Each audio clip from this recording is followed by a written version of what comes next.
नमस्कार विद्यार्थी मित्रांनो, आपण बिझनेस मॅनेजमेंट या विषयातील 2 चॅप्टरचा अभ्यास पूर्ण केलेला आहे. आज आपण तिसऱ्या प्रकरणाला सुरुवात करतोय, दॅट इज परफॉर्मन्स अप्रायझल, कार्य मूल्यांकन असं मराठीत म्हणतात.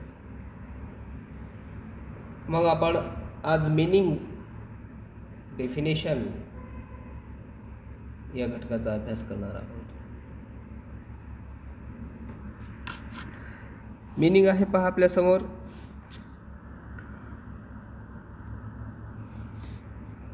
A performance appraisal evaluate an employee's skill, achievement and growth. कार्यमूल्यांकन करणे म्हणजे काय? तर इव्हॅल्युएट अन एम्प्लॉई स्किल, कामगारांचं कौशल्य, त्यांची अचिव्हमेंट, त्यांची मिळवलेली ती मिळकत, साधना, अँड ग्रोथ, त्यांचा विकास, याचा अभ्यास करणे म्हणजे काय आहे? परफॉर्मन्स अप्रायझल आहे. मग अधिक माहिती पाहू आपण त्याविषयी. A performance appraisal is a regular review.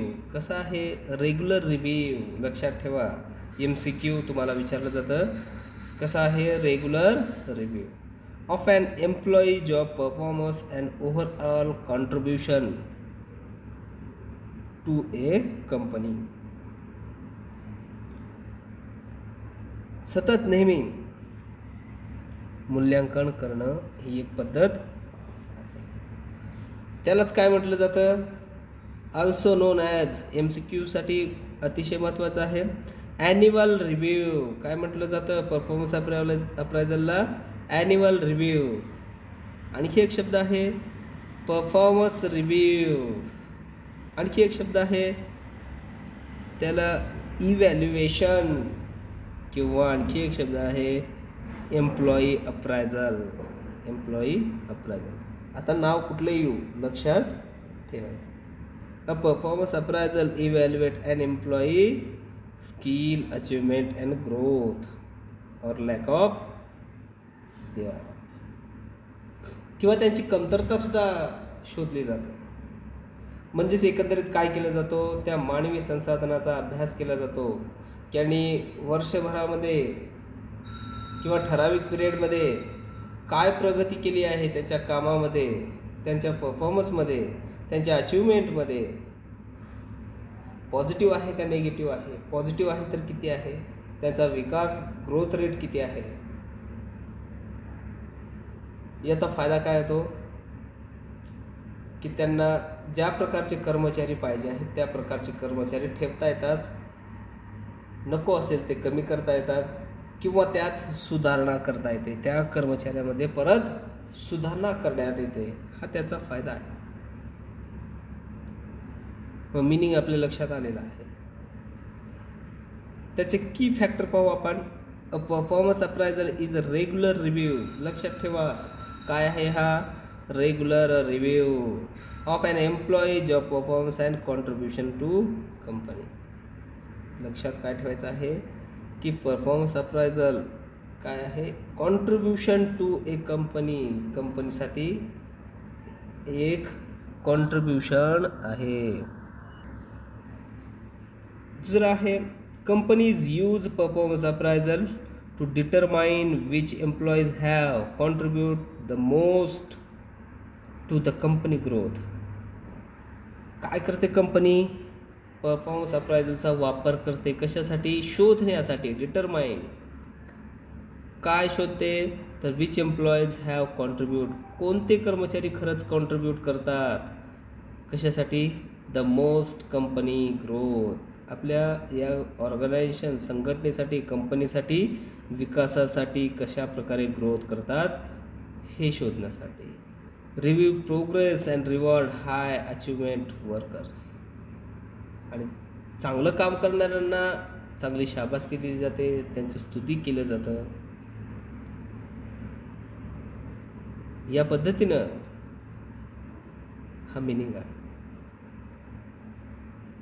आता डेफिनेशन पाहू. मी डेफिनेशन पूर्ण वाचतो. A performance appraisal is one of the important sub function of staffing in management. काय आहे? One of the important function आहे. आणि आता आपल्यासमोर आहे पहा, human behaviour is a complex phenomenon because no one can anticipate accurately what exactly a man is going to do. काय आहे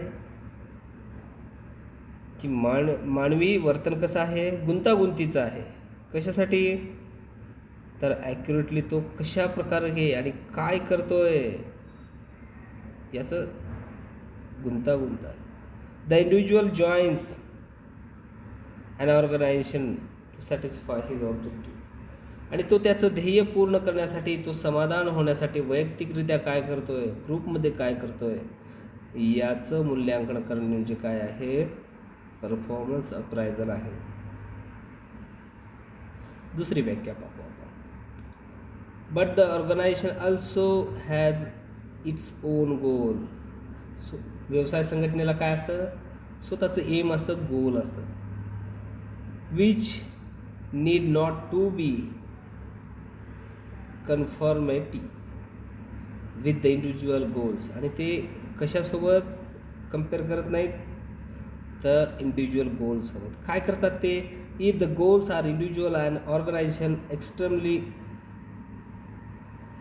contradictory, a conflict will uprise which there result into suppression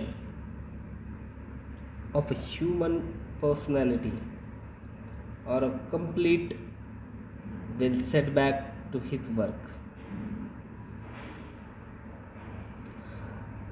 आणि त्या देहासोबत म्हणजे कुठल्या ऑर्गनायझेशनच्या देहासोबत आपली ध्येय कशी मॅच करता येईल, कशा पद्धतीनं रिझल्ट आणता येईल, ते सप्रेशन करता येईल, या पद्धतीने ती पर्सनॅलिटी डेव्हलप केली किंवा त्या पर्सनॅलिटीचं मूल्यांकन करणे म्हणजे काय आहे? परफॉर्मन्स अप्रायझल असं म्हटलं जातं. मग आता तुमच्या लक्षात आलेलं आहे की परफॉर्मन्स अप्रायझल करणे म्हणजे कंपनीची ध्येय धोरणे, आपली ध्येय धोरणे या एकत्रितपणे मॅच करून ठरवलेली उद्दिष्टे व्यवसाय संघटनेने, कुठली तर व्यवसाय संघटनेने ठरवलेली ध्येय उद्दिष्टे पूर्ण करण्यासाठी एक व्यक्ती जबाबदार म्हणून वैयक्तिकरित्या, सांघिकरित्या कशा प्रकारे वर्तन करतो आणि वर्तन केल्यानंतर त्याचं काय मूल्यांकन म्हणजे कशा पद्धतीने कार्य करतो याचं विश्लेषण केलं जातं. त्या विश्लेषणाला काय म्हटलं जातं? परफॉर्मन्स अप्रायझल म्हटलं जातं. आणि यावरूनच बढती ठरत असते, त्यांना अवॉर्ड ठरत असतो, अचिव्हमेंट ठरत असते, त्यांची प्रोग्रेस दिसत असते. तर भेटूया आपण नेक्स्ट लेक्चरमध्ये. तोपर्यंत त्याचा अभ्यास करा. धन्यवाद.